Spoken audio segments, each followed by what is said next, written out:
بسم اللہ الرحمن الرحیم۔ السلام علیکم۔ نبی کریم صلی اللہ علیہ وآلہ وسلم کا فرمان مبارک ہے، اگر دنیا کے ختم ہونے میں ایک دن بھی باقی ہوا اور امام مہدی علیہ السلام کی تشریف آوری نہ ہوئی تو اللہ تعالیٰ اسی دن کو طویل فرما دے گا، حتیٰ کہ میری نسل سے یا میرے اہل بیت سے ایک آدمی کو مبعوث کرے گا جس کا نام میرے نام پر اور اس کے والد کا نام میرے والد کے نام پر ہوگا۔ یہ روایت احادیث کی تمام کتابوں میں درج ہے۔ ناظرین، اس روایت کے مطابق جو مرضی ہو جائے دنیا اس وقت تک ختم نہیں ہوگی جب تک امام مہدی علیہ السلام تشریف نہ لے آئیں۔ اس کے ساتھ حضرت عیسیٰ کا نزول اور دجال کا ظاہر ہونا۔ اس پر تمام مسلمانوں کا ایمان ہے کہ ہمیں جو کچھ بتایا گیا ہے ویسا ہی ہونا ہے۔ ابھی آپ نے سنا ہوگا کہ اسرائیل میں لومڑی نظر آئی، پھر چمگادڑوں کا بڑی تعداد میں مرنا۔ اس بارے میں ہم اگلی ویڈیو میں بات کریں گے۔ ابھی غور کرنے والی بات یہ ہے کہ صورتحال کس طرف جا رہی ہے۔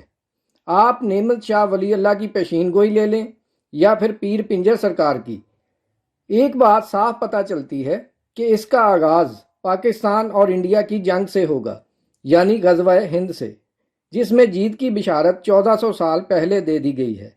یہ جنگ ایسے نہیں ہوگی کہ آج شروع ہوئی اور چند دن میں ختم ہو گئی، بالکل بھی نہیں۔ یہ جنگ لمبا عرصہ چلے گی۔ غور کرنے والی بات یہ ہے کہ یہ کب اور کہاں سے شروع ہوگی۔ اس وقت صورتحال یہ ہے کہ انڈیا بڑے پیمانے پر LOC کے ساتھ پختہ بنکر بنا رہا ہے، اور کشمیر میں انڈیا نے انڈر گراؤنڈ گودام تیار کر لیے ہیں جس میں بھاری ہتھیاروں کا ذخیرہ کیا جا رہا ہے۔ آپ خود غور کریں کہ یہ ساری تیاریاں کس لیے ہو رہی ہیں۔ ظاہر سی بات ہے کہ پاکستان کے لیے، کیونکہ کشمیر سے وہ کسی اور ملک پر تو حملہ نہیں کر سکتا۔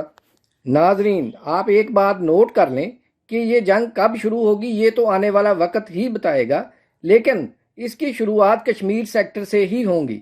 ابھی ہم آپ کو LOC کی صورتحال بتاتے ہیں کہ پچھلے کئی دنوں سے LOC پر بھاری ہتھیاروں کا استعمال کیا جا رہا ہے، اور انڈیا کی طرف سے بھاری توپ خانے کے علاوہ مارٹر گولے برسائے جا رہے ہیں، اور خاص طور پر شہری آبادی کو نشانہ بنایا جا رہا ہے، جس سے کئی ہوٹل اور گھر تباہ ہو گئے ہیں اور کئی شہری شدید زخمی ہوئے ہیں۔ چونکہ اس وقت پوری دنیا کی توجہ کرونا جیسے موذی مرض سے لڑنے پر ہے، جبکہ انڈیا نے LOC کے ساتھ ورکنگ باؤنڈری پر بھی بغیر کسی وجہ سے گولہ باری شروع کر رکھی ہے، کیونکہ انڈیا کی شروع سے ہی یہ عادت رہی ہے کہ وہ چپکے سے وار کرتا ہے، جبکہ موجودہ حالات میں پاکستانی کمانڈوز نے زبردست کارروائی کرتے ہوئے بھارتی فوج کو منہ توڑ جواب دیا ہے، اور کئی بھارتی چیک پوسٹ اور چوکیاں تباہ کر دی ہیں جن کی جانب سے پاکستان کی شہری آبادی کو نشانہ بنایا جا رہا تھا۔ ناظرین، ہمارے چاہنے سے کچھ نہیں ہوتا، لیکن قدرت کا ایک اپنا سسٹم ہے۔ آپ غور کریں کہ چند ماہ پہلے کس کو پتا تھا کہ پوری دنیا اس طرح لاک ڈاؤن ہو جائے گی، جبکہ اس وقت صورتحال آپ کے سامنے ہے۔ اسی طرح جب غزوہ ہند شروع ہوگا کسی کو پتہ بھی نہیں چلے گا، لیکن اس کے شروع ہونے میں اب زیادہ وقت نہیں بچا۔ انڈیا کو بھی پتہ ہے کہ ایک فیصلہ کن جنگ ہونی ہے، اس لیے وہ دڑا دڑ پوری دنیا سے اسلحہ خرید رہا ہے، جدید ترین طیارے اور میزائل سسٹم حاصل کر رہا ہے۔ دوسری جانب پاکستان نے بھی اپنی تیاری جاری رکھی ہوئی ہے۔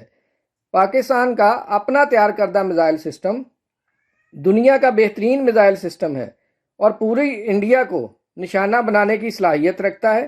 JF-17 کی تیاری بھی اسی سلسلے کی ایک کڑی ہے۔ پاک آرمی خود مقامی طور پر یہ سب کچھ تیار کر رہی ہے، جبکہ انڈیا تمام اسلحہ پوری دنیا سے مہنگے داموں خرید رہا ہے۔ یہی پاک آرمی کی کامیابی اور مہارت ہے، جس کی وجہ سے پاک آرمی کو دنیا کی تمام افواج میں نمایاں مقام حاصل ہے۔ ناظرین، آپ سے گزارش ہے کہ چینل کو سبسکرائب کر لیں، بیل آئیکن کو پریس کر کے ویڈیو کو لائک اور شیئر بھی کر دیں۔ مزید اپڈیٹ کے لیے دیکھتے رہیے مارخور نیوز۔ مارخور زندہ باد، پاکستان پائندہ باد۔